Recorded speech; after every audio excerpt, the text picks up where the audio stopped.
Thank you. I'm pleased that we are looking at a diplomatic presence in Venezuela in the near future. I think that's very important. But the DEA has reportedly identified Delcy Rodriguez as a significant actor in the drug trade. Do you agree with that?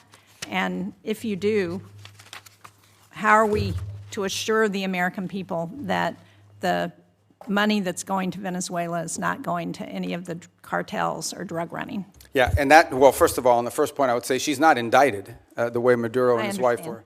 So I'm not going to speculate about newspaper articles and what law enforcement is working on. If, in fact, there were such an investigation, you know, I mean, that's something that we would speculate on. Suffice it to say that this was not a normal system. We all should stipulate to that, okay? That regime, as everyone understood, was held together by corruption. The glue that kept people together was not loyalty to Maduro.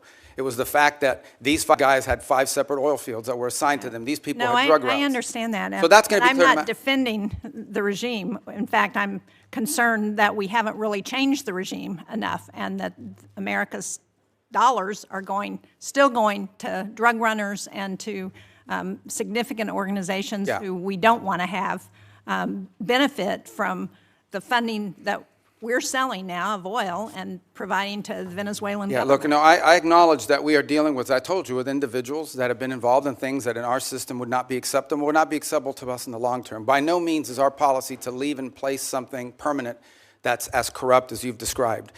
We are in the transition and stabilization phase. We are just acknowledging reality, and that is you have to work with the people that are in charge of the elements of government. Okay, but now, can what you are the reassure systems? people that money is not going, continuing to go to the drug cartels? Right, so that's the process that I outlined to you. So on the sanctioned oil, the oil that requires U.S. permission to move, that oil, the proceeds of that oil, which, by the way, is being sold at market price, not at the discount Venezuela was being forced to sell, is being deposited into an account that ultimately will become a U.S. Treasury blocked account here in the United States.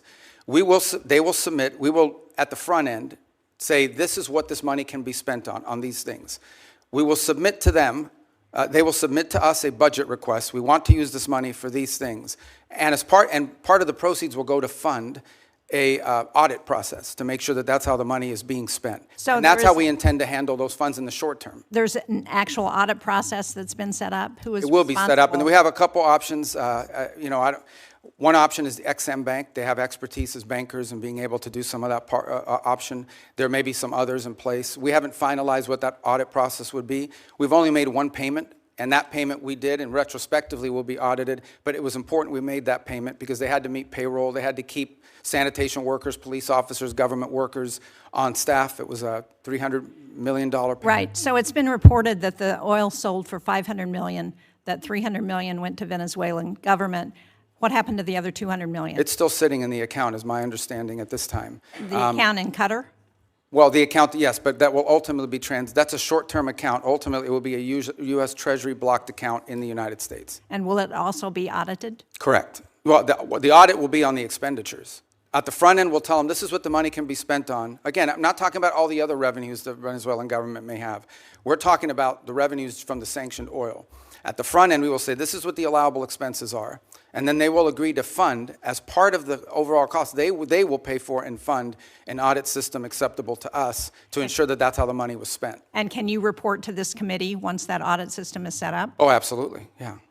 I'd like to change the topic in my short time that I have left, because when you were a member of this committee, you authored legislation to prevent President Trump from unilaterally leaving NATO, you and Senator Kaine. Do you still believe that the U.S. benefits from NATO? We do. I mean, the problem, but NATO needs to be reimagined as well in terms of the obligations. And this is not new to this president. Multiple presidents have complained about it. I agree. I think this president just complains about it louder than other presidents. Well, I'm just trying to be clear, get a clear answer on where this administration stands relative to NATO, because it's been a very fuzzy message over the last year.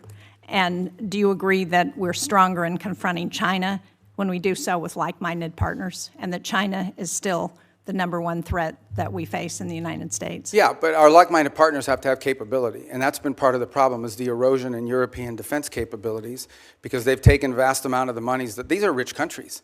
And because of the NATO umbrella, it gave them the flexibility to spend a tremendous amount of their revenues on social programs and not on defense. Now, maybe that trend line will begin to change. Well, but it's already needs begun to change, frankly, and thanks. And I think the president deserves credit for that, for the fact that there is now a commitment for 5% of GDP to be spent on defense.